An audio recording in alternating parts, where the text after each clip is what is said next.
How the Grinch Stole Christmas by Dr. Seuss.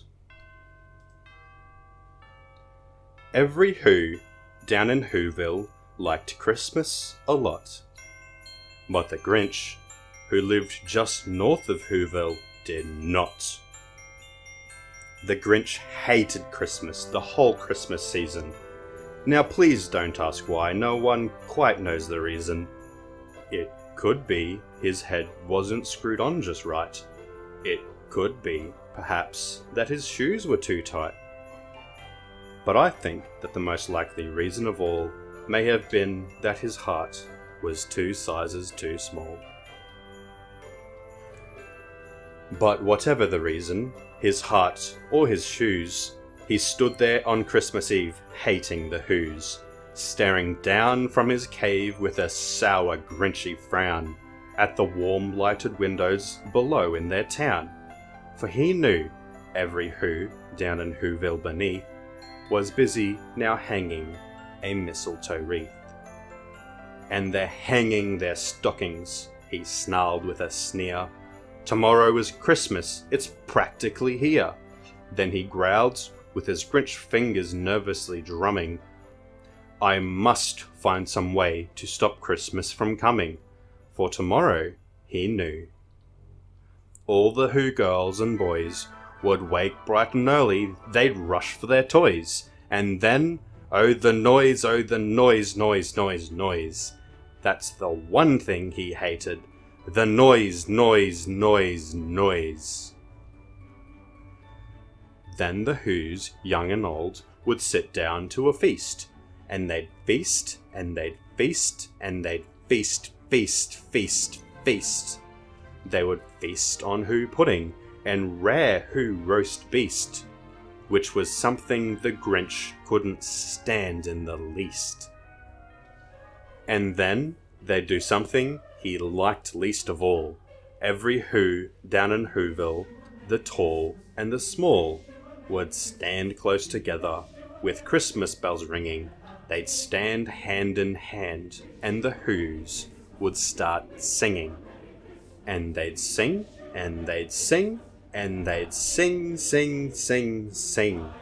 And the more the Grinch thought of this Who Christmas sing, the more the Grinch thought, I must stop this whole thing. Why, for 53 years, I've put up with it now. I must stop this Christmas from coming. But how? Then he got an idea. An awful idea. The Grinch got a wonderful, awful idea. I know just what to do, the Grinch laughed in his throat, and he made a quick Santa Claus hat and a coat, and he chuckled and clucked, what a great Grinchy trick! With this coat and this hat, I look just like Saint Nick. All I need is a reindeer. The Grinch looked around, but since reindeer are scarce, there was none to be found. Did that stop the old Grinch? No, the Grinch simply said, if I can't find a reindeer, I'll make one instead. So he called his dog Max, then he took some red thread, and he tied a big horn on the top of his head. Then he loaded some bags and some old empty sacks on a ramshackle sleigh, and he hitched up old Max, and the Grinch said, get out! And the sleigh started down toward the homes where the Whos lay a snooze in their town. All their windows were dark, quiet snow filled the air, all the Whos were all dreaming sweet dreams without care, when he came to the first little house on the square. This is stop number 1, the old Grinchy Claus hissed, and he climbed to the roof, empty bags in his fist. Then he slid down the chimney, a rather tight pinch, but if Santa could do it, then so could the Grinch.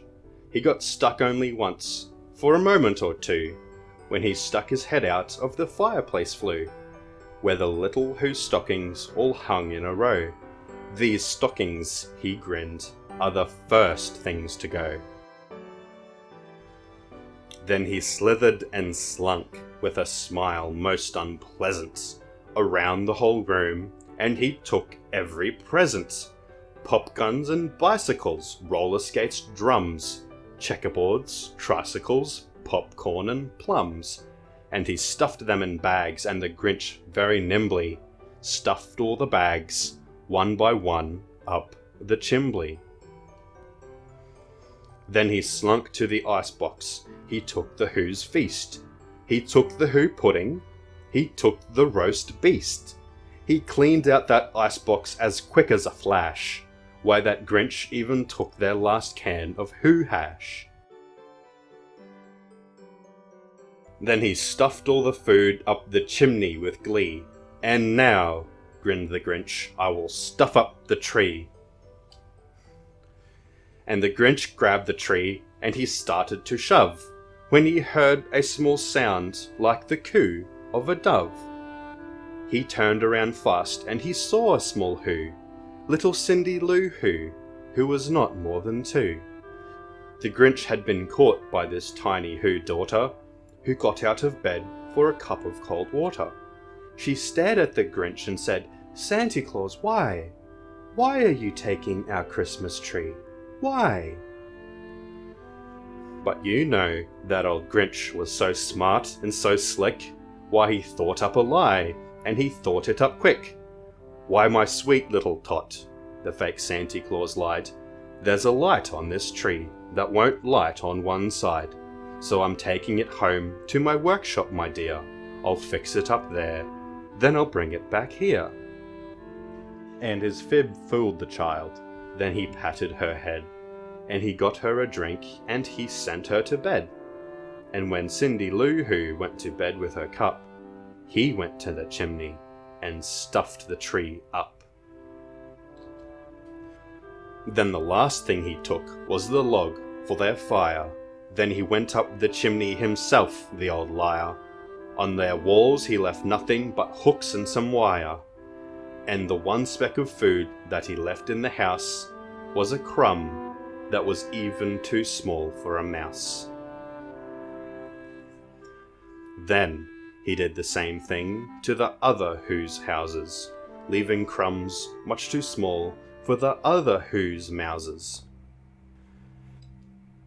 It was 1/4 dawn, all the Who's still abed, all the Who's still a snooze, when he packed up his sled, packed it up with their presents, the ribbons, the wrappings, the tag and the tinsel, the trimmings, the trappings.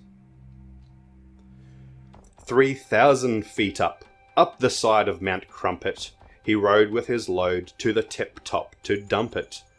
Pooh, pooh to the Who's, he was grinchiously humming.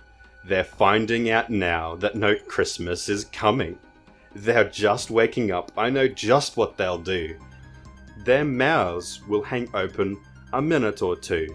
Then the Who's down in Whoville will all cry boo-hoo.